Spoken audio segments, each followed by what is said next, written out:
thank you so much, Madison Violet, for coming on Pop-Up Conversations.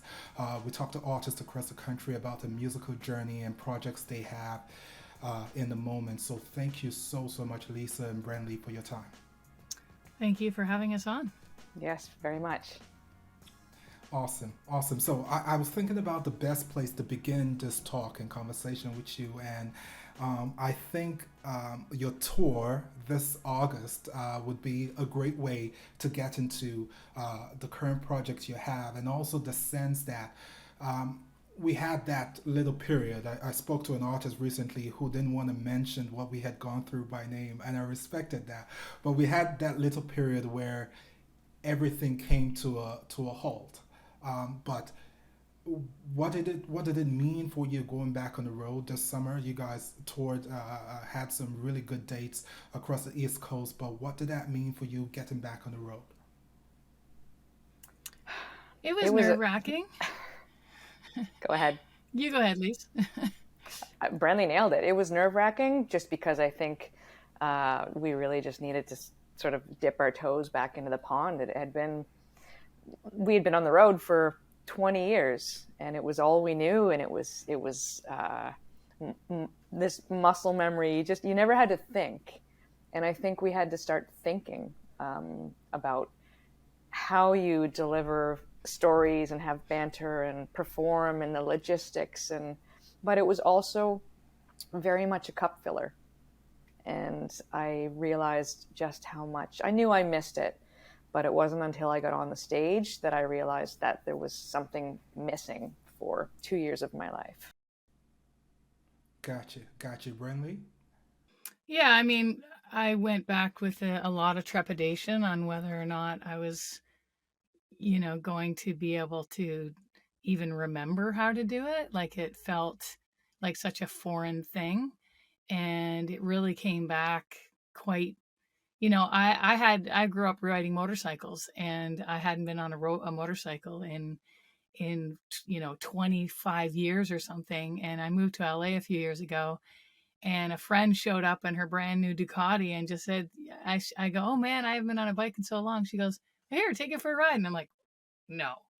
She's like, you'll never forget. Like you've done the work. You know how to do it. And sure enough, I got on it and I went around, a couple blocks and I was like, wow, yeah, when you've really mastered something, you've really practiced a lot, you never forget it. And I think that was a lesson for me to just go, don't worry so much. Don't put so much stock in like, you can get so anxious, but if you just kind of like, you know what, I've done the work.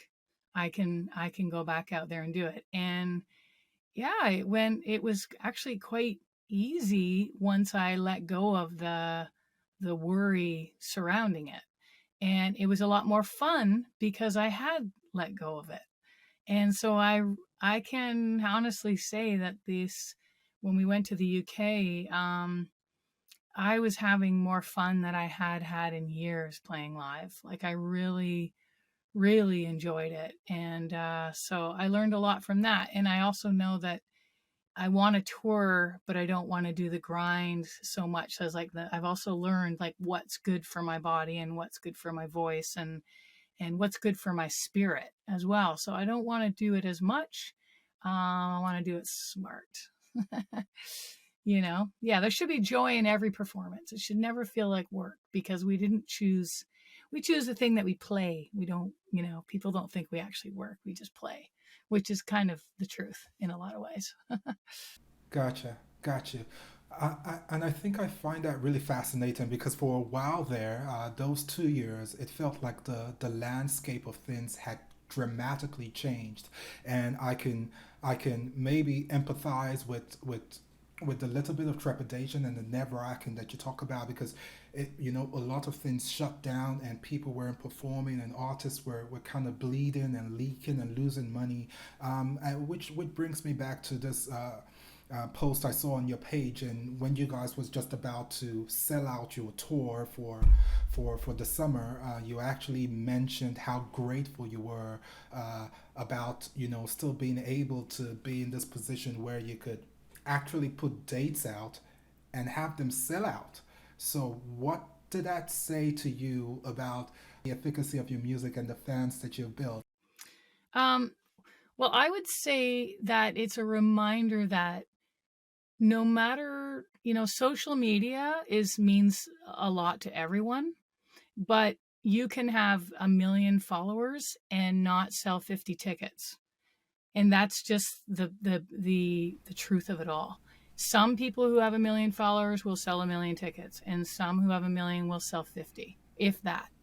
And it's like we have been in this, we've been doing this. We're a brand for 20 some years. Like, I hate to look at it as a brand, but we are. And we've built our brand on a very different way than people are building it now. So ours is really grassroots. And I think that 20 years of a grassroots building really showed when we put out a tour and it sold out and because it's not happening for everybody. And it made us feel really good. Yeah, it was really nice. And I think that's really what it comes down to is like, you can't look at the numbers all the time. You have to just have faith in the product that you deliver, and that we have really faithful followers and fans and friends. Like, our fans are our friends in a lot of ways, and that means a lot to us. That's important to us. I, Awesome. Lisa, I sorry, yeah, will I will add, because I think that I saw the joy on people's faces, even more so than ever, and I realized that the audiences missed it as much as we did. And I think there was yeah. there was this reciprocation of energy that was so powerful. There's always that at shows and performances, or at least you hope, but it was very different when music came back. Awesome, awesome. And I was just going to add, so I spoke to quite a ton of artists around that period, but there was this sense and there was this dread that things were going to fundamentally change. Now, I can accept that certain things are not going to be the same, and there's been a more adoption of technology and how that helps you navigate your relationship with your fan base. But when you eventually decided to come out and you had created this remarkable album that we'll get to in a bit, um, how did it feel knowing that, things, even though they had changed, they hadn't really changed, Lisa? What would you say to that? Do you mean in the industry or musically or? Yeah, in just live performance and all of that, right? So we had this huge gulf, and the world felt like it was never gonna be the same again. But now you're back on the road, and it feels like you didn't miss a beat, kind of.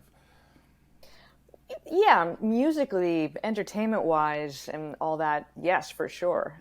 There is a drastic change in the way musicians are touring, and that everything has gotten crazy expensive. Like, Hmm. seeing the amount, like flights, the impossibility of it's impossible to rent cars on certain tours, like everything. And I think that's because the world opened up, and the rest of the world is wanting to travel, and Yeah. finally are they're free, they can do what they want. So that aspect has changed a lot, and I'm seeing so many artists cancel tours. I think it might have been Santa Gold that put out a piece yesterday, basically going, I can't do this, and just pulled the plug. Like, Hmm. it's just, a lot of artists are struggling. I think that Hmm. is the biggest shift. Less the actual live performance and that dialogue from stage to audience. It's more, I think, the logistics that have changed. Okay, I just want to shift gears to a little bit. I just want to dart back a little bit to when you guys met. I was doing a bit of research and I read that you guys met somewhere in Toronto, 1999, a city where I lived until very recently. But I want to speak to longevity now because I'm sure you guys in the span of your career have seen people come and people go and stuff like that. I want to get to what makes Madison Violet tick and how you guys have been able to sustain a career this long and this illustrious and this grand. How have you guys done that so far? Therapy. There, exactly. Therapy, and knowing that you see me taking my jacket on and jacket off, and then you'll probably see it like four more times throughout this because I'm in menopause. So, I get hot and then I get cold and then I get hot and then I get cold. And maybe, that is one of the things that Lisa and I have seen each other through so many changes and trauma and good times and bad times and whatnot. And no matter what we go through, there is this thing that happens when we walk up on stage, and there's this magic of our two voices that sound this way together that I think is um, it's not that common. I think that there's a lot of voices that sound great together, and we get to be in that category. Like we found each other, and it was a real fluke how we found each other in that voice. As I had got this brand new looping device called a head rush, and Lisa came over to rehearse with my band, just to jam, actually, just jam out in the fiddle. I was in this trip hop band called Zoe Bliss, and she came over, and I had looped my voice on this thing, and I went upstairs to grab us a drink or something. And while I was upstairs and I'm in the fridge, I hear these two. I'm like, what's going on? And I heard another voice, and she'd gone over to the looper and sang. I didn't even know she sang prior to this, because she was a real closet singer. And so it just sounded so amazing to me. And I ran downstairs, and of course she turned it off because she also had a lot of, I guess, anxiety or nervousness around singing. But that's kind of it. That's what kind of solidified, like, okay, this is it. We're going to make this work. And yeah, we've gone through therapy. We've gone through everything. We're pretty codependent, unfortunately. And fortunately, somehow the codependency has worked. And now we're trying to figure out how do we do this moving forward without so much of the heavy stuff, if that makes any sense. Would you agree, Lise? Yeah, 100%. Okay. So I know this might be uh, probably you guys do not get asked this often because your story picks up where you met in Toronto. But individually, what would you say? Um, how did you individually find music? Why did that become a form of expression that you wanted to explore before you did meet each other, Lisa? Um, I started taking music lessons when I was like dance at 7 or something, fiddle at 8, and piano. Um, it was a big part of my family home and the community. I grew up in Cape Breton, a small town of like 330-ish people. And there wasn't a lot to do there. So that was what my best friends and I would do on Wednesday evenings at the hall. We would take fiddle lessons together. And then, when my friends were doing babysitting jobs and odd jobs, I was playing concerts and square dances and getting on a plane on a Friday and playing in Windsor at the Cape Breton Club for Friday, Saturday, and flying home and going back to school on Monday. So that was my sort of part-time job. And then I was offered the opportunity to be in a theater production called the Cape Breton Summertime Review, which had been going on for years. And it was music and comedy and skits and stuff like that. And it was halfway through, or 3/4 of the way through my grade 12 year. And they asked me to do it. I thought it was going to be a great opportunity. And this is going to age me. I faxed the school my work so I could graduate. And I sort of got the bug. I was going to go into pharmacy, take a year of science and go into pharmacy and be in a white lab coat. And I went to Frosh Week for a week at St. X, and then I went home and I was like, yeah, this doesn't work for me. So I packed up my hockey bag full of clothes and my fiddle, and I moved to Toronto. And I was like, I need to see what I can do and sort of find myself and find some music to play.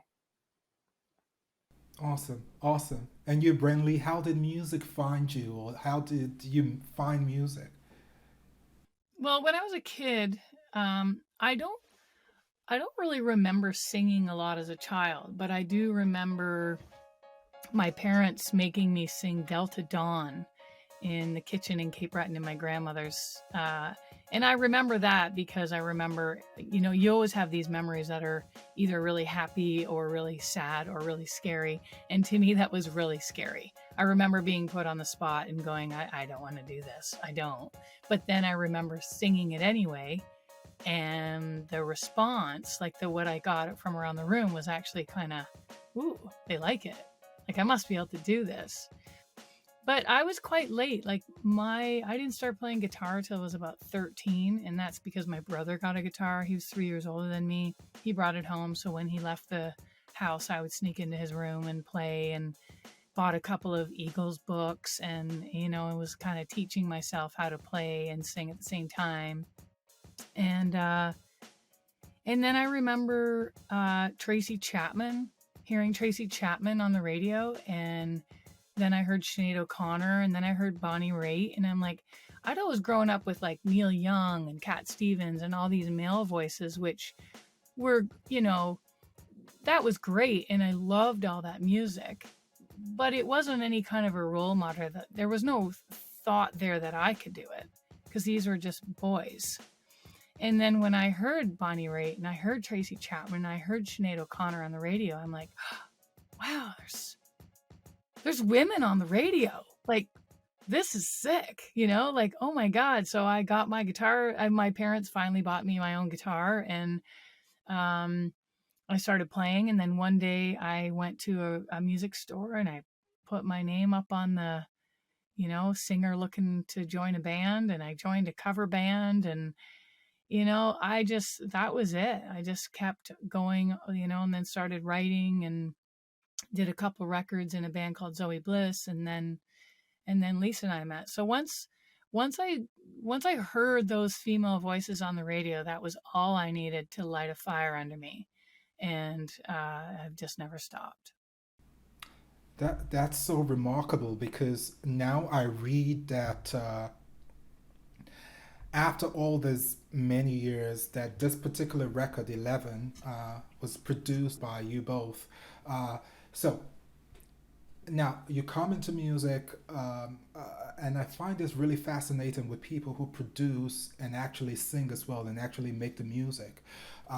So if you'd be kind enough to take me through this experience of creating 11, again, which I say is just remarkable, and I'm going to tell you my favorite song on the record. I know we're here to talk about Sycamore, and we'll get there, I promise you, but um, the process of producing and actually making a record, being in the same person, embodying those two positions, what does it bring to a record, in your experience, having gone through it and being in control of all the aspects that makes a song come together? Go, Lise.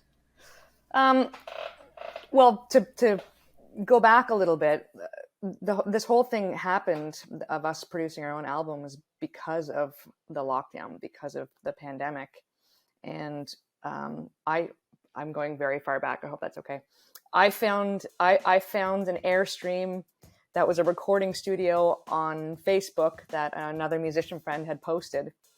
And I sent it to Brenley because I knew it was her dream to own an airstream for years. And she had talked about it for years. And so I sent that to her. I would say less than 48 hours later, she was towing it back to her place. And there is a very serendipitous story that goes along with that maybe she'll share. And so we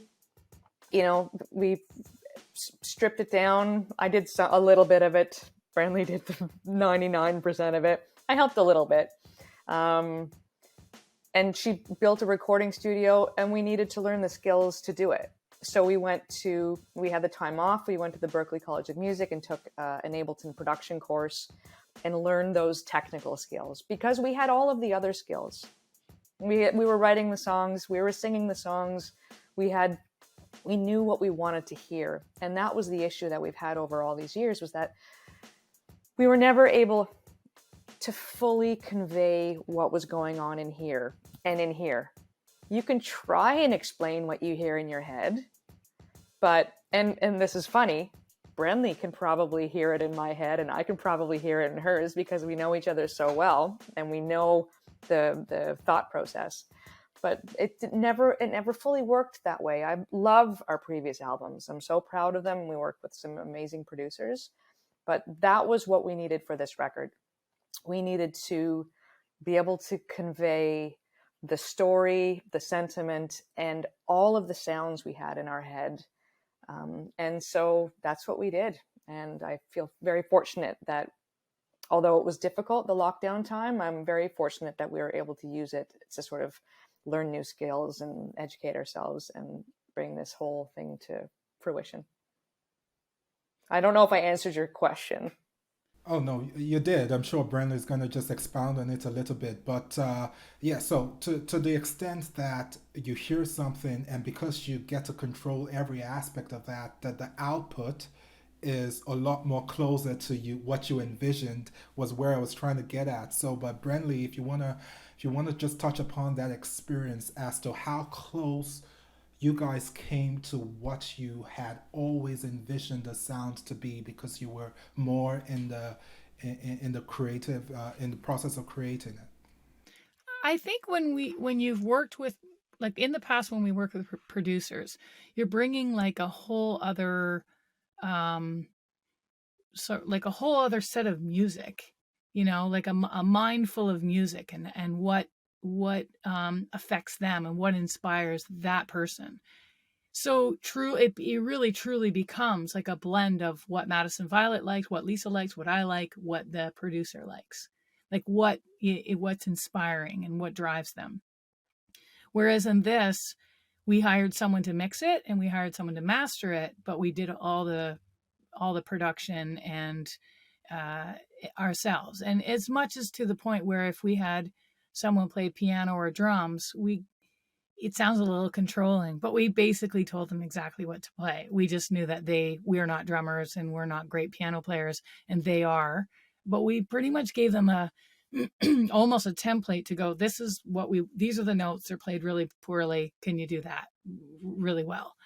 And I think it's just because we wanted to make a record that really just captured just what we are listening to, what makes us sort of click, and what the combination of the music we grew up on.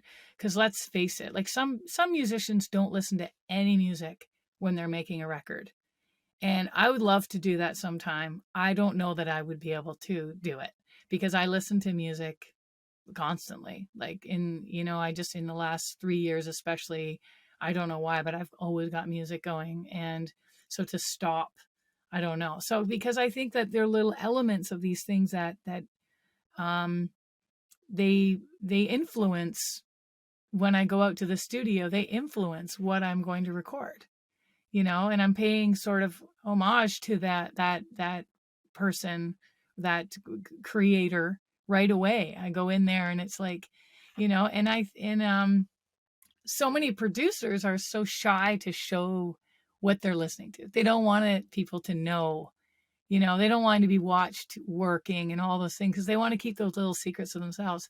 And I think you just air out all your laundry. You just, share everything that you know with everyone, because, music is all like, it's all the notes have been played. There's no new note combination that you can come up with now. It's all been done before. And it's just, I think it's the combination of everything that you listen to that is the next thing that you create. What I find fascinating, which I'd love for you to expand on a little bit, is that I also saw that you guys were very particular about the album art for this particular album.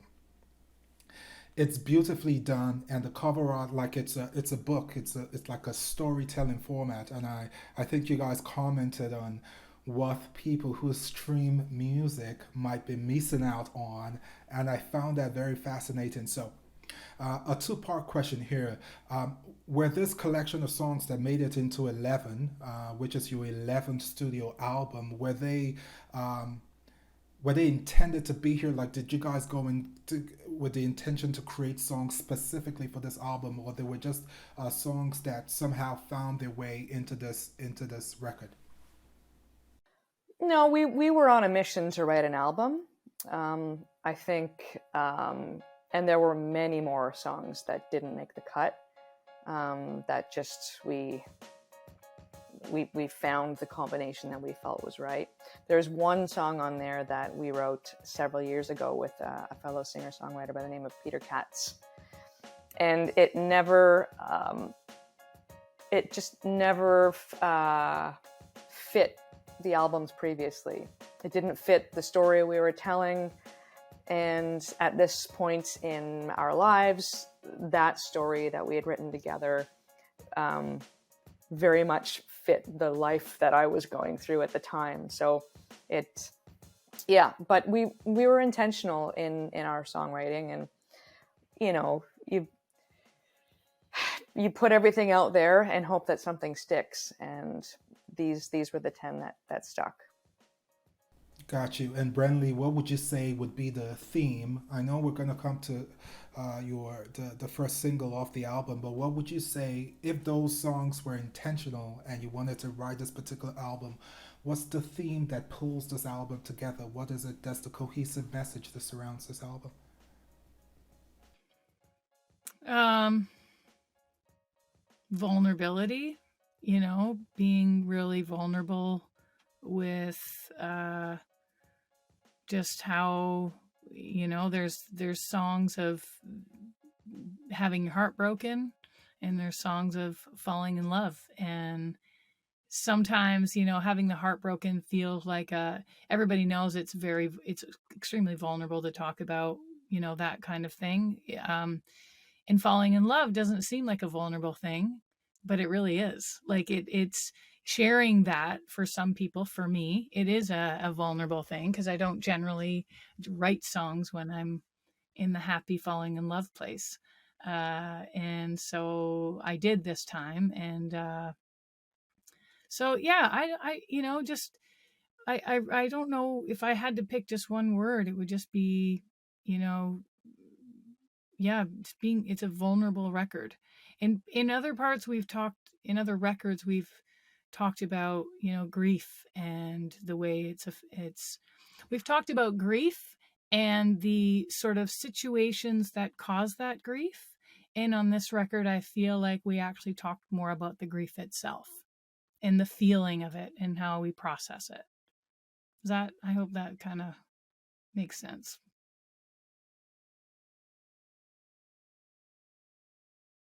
No, Brenley has talked about vulnerability. What is it? What is there something else for you that you find predominant in the album? Oh no, I wholeheartedly agree with Brentley. And Mm-hmm. we came into this album in very different emotional places. So she came from, new love, and I came from sort of a broken heart at the time.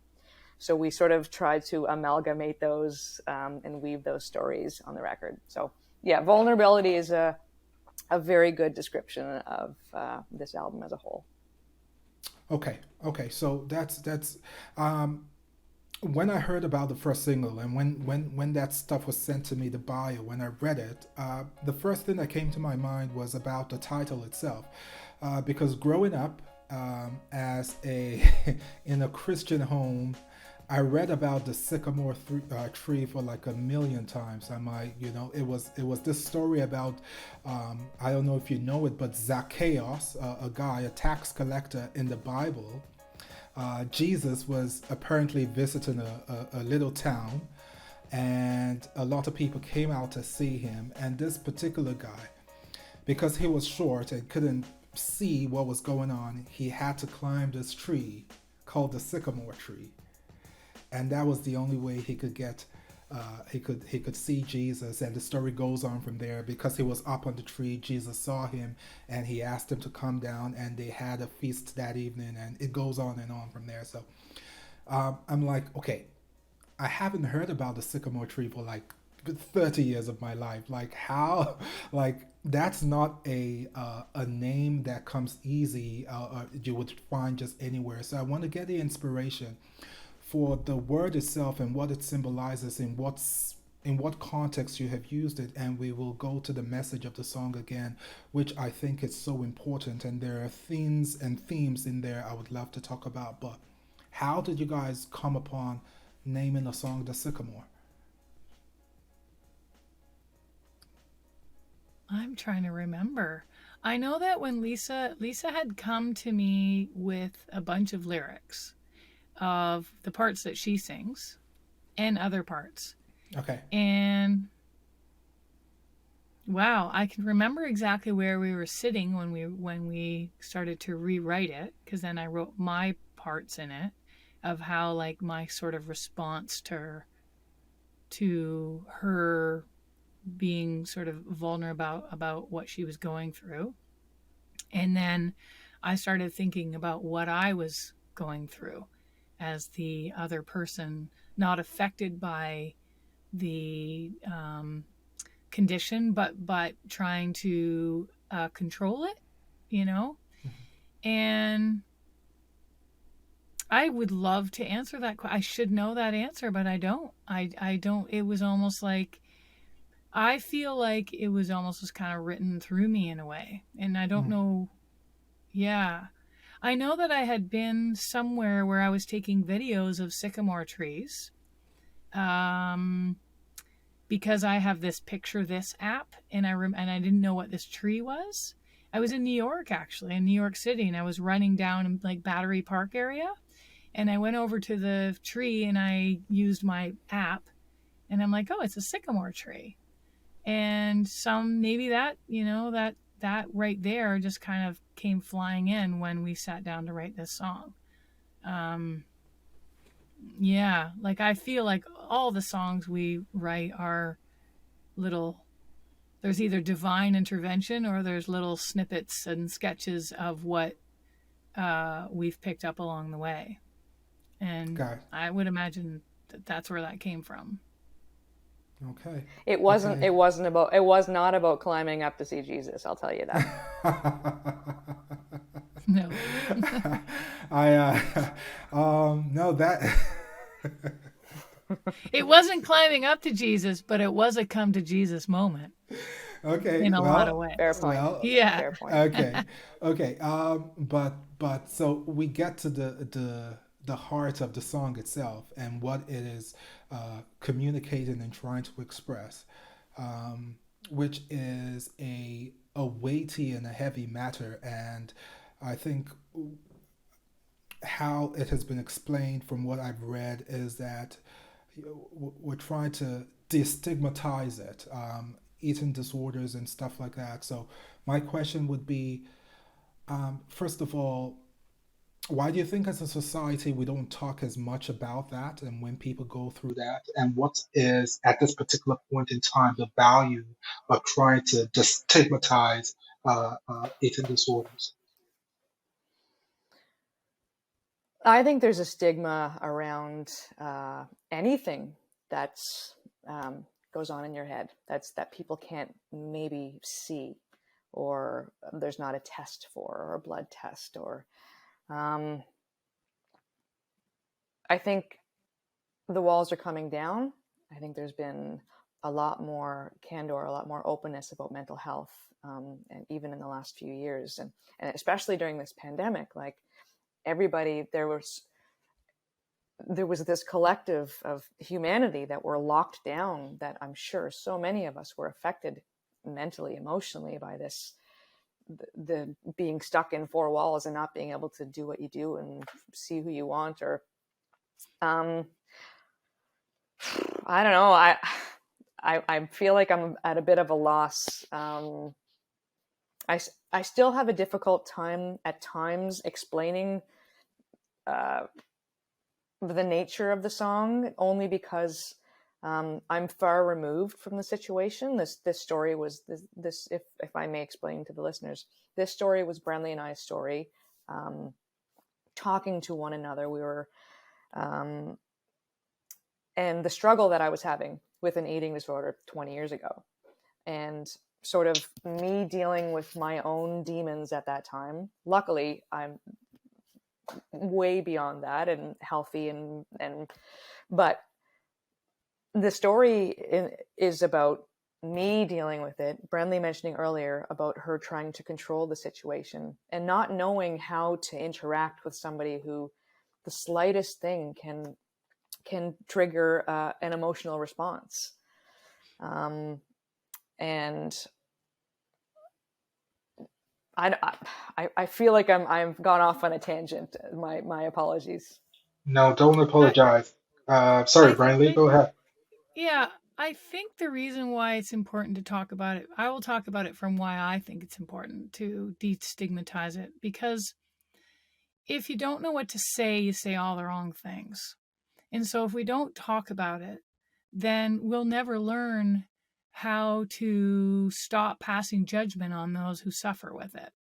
So it leads us to this being able to be curious about it rather than, always judging, because when you're judging, it just results in shame.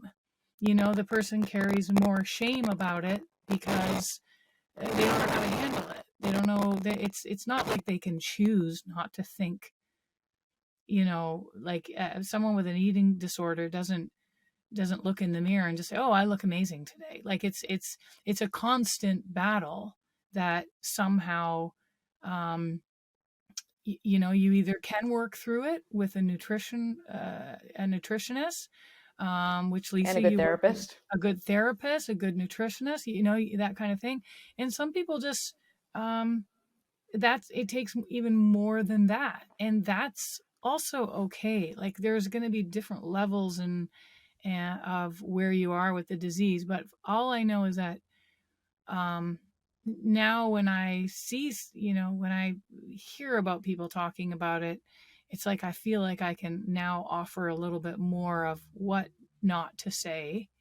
And I think that if we aren't talking about it, then it's kind of like, in a simple way, if you're reading, you read a book about, um, something, or you watch an amazing movie and you hear something about it, and you want to like share that. Sharing that with as many people as possible allows you to remember it, which allows you to sort of develop a skill around it, because you never forget it.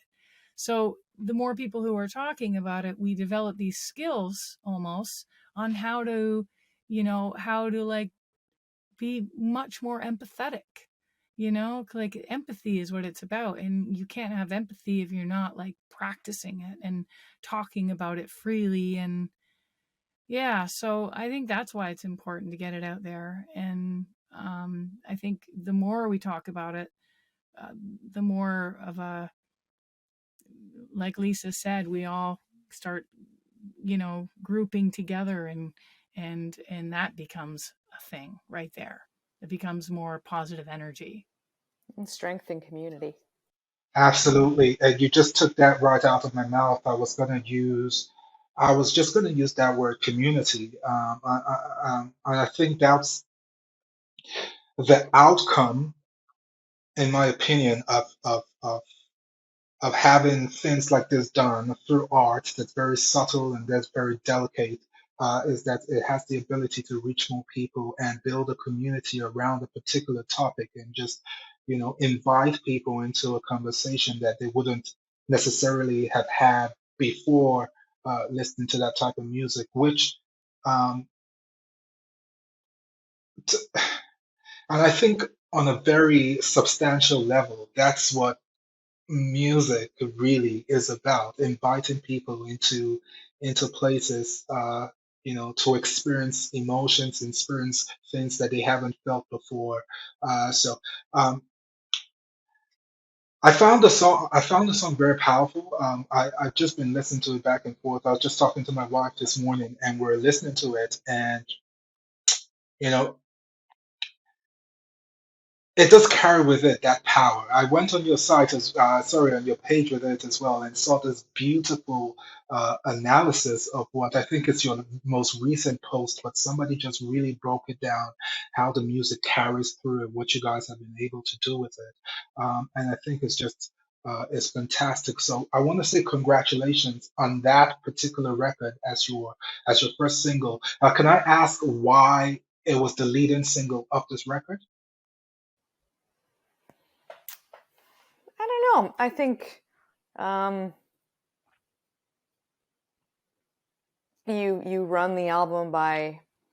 Um, we used to just run our album by a record label, and they would talk, and they'd be like, "This is what you go with." But now we've gone more down the talk to our management, talk to our agents, talk to those who are close to us in our life. Brenley had the idea, even when we were doing the running order of the album, Brenley had the idea of sending a link to like the 15 closest people in our lives collectively, and people who know us very intimately, close friends. And there were three songs I would say that were probably, it was Sycamore, Utah, and Sweet Desperado, and I think those were sort of the three that resonated most with them. And so yeah, it just ended up that way, and we knew that we would want to put a video out that sort of showed portrayed the emotion in those lyrics. Hmm. Okay. And those are actually the first three songs of the album. I believe it's Utah, Sycamore, and then Sweet Desperado. Brenley, do you want to talk about the video a little bit? I see that you guys had worked with the director before, but in terms of just casting that vision and being able to again, this is where I want to know how involved you are with this process because I believe you guys had a vision going into this, but you still had to leave this in the hands of the director. So, how close did you guys come with what you had envisioned and what was actually executed? Um, yeah, it's interesting that you asked that because that was supposed to be part of the video, the way it was shot, and the other half of the video was going to include Lisa and I singing in the video. And we there was a very emotional thing that happened within the band, and it wasn't possible. It was a choice we could have gone, and we had a very heart to heart conversation. And I said, nothing is worth, work is this is work. Like, sure, we're going to shoot a video, but if it's going to be too much on the heart and too heavy, let's just let Andrew, the director, Andrew Beach, who's amazing, he's so gifted, let him, we've worked with him twice before, and his team. I said, let's just let him do what he does. We've written the song. We've told him what the song is about. We helped choose the actors in the video. We went through all of that, and we felt really good about it. And we were not emotionally prepared to show up that day. And so we just let it go and let it be how it was supposed to be. And it was the best thing we ever did. It's because it's gorgeous. And I think that I love that fact that there's no interruption. It's just the story itself. It's like a little short film, and there's no interruption. And we don't need to be in all of our videos. Like, we really don't. So yeah, I think he did an incredible job, and I would give Andrew and his team all the credit for that,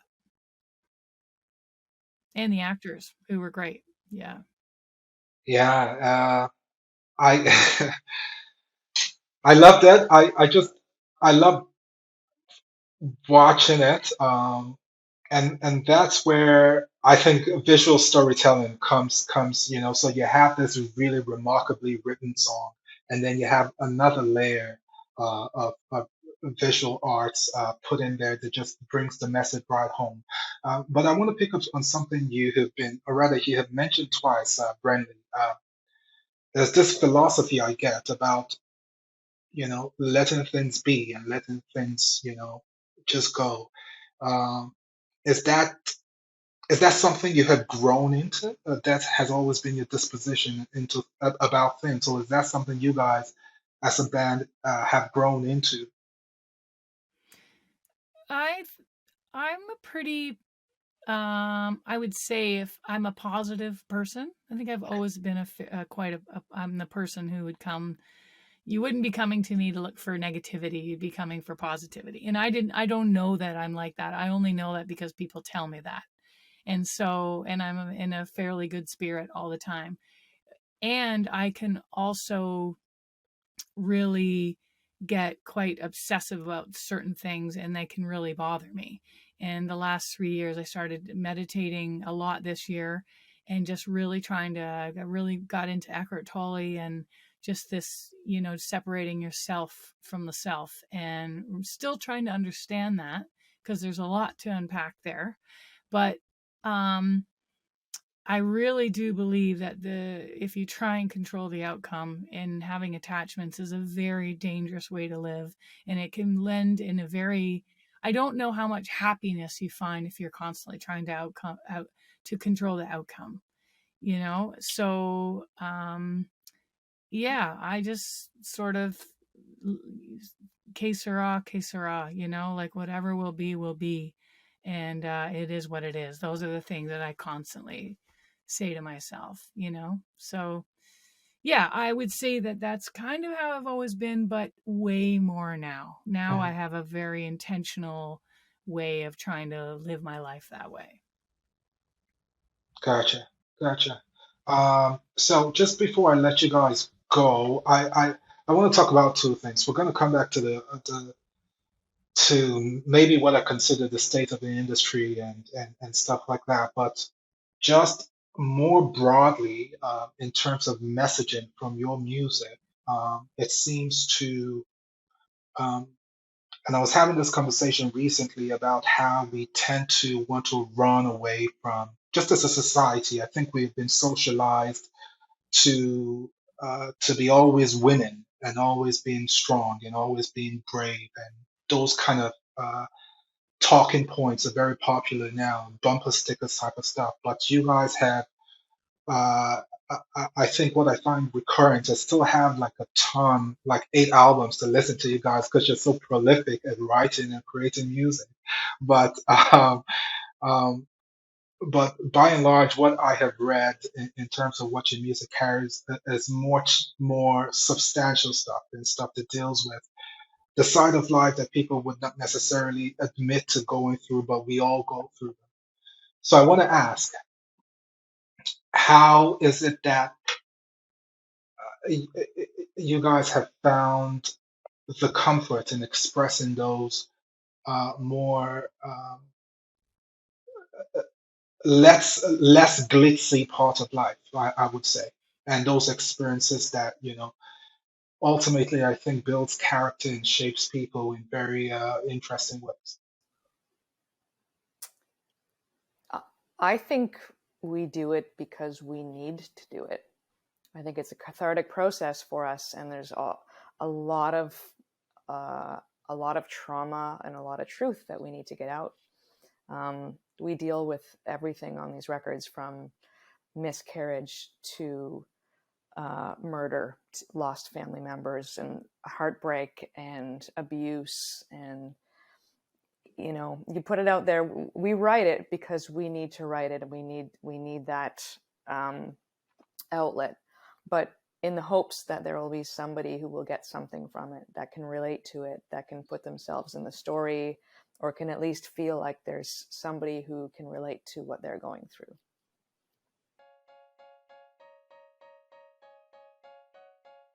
You have this great and remarkable album art, and the CD has been put together at a time where a lot of people don't want to do that, or they wouldn't be that intentional with the package in which an album comes in anymore, because of course there's Spotify and Apple Music and all that stuff.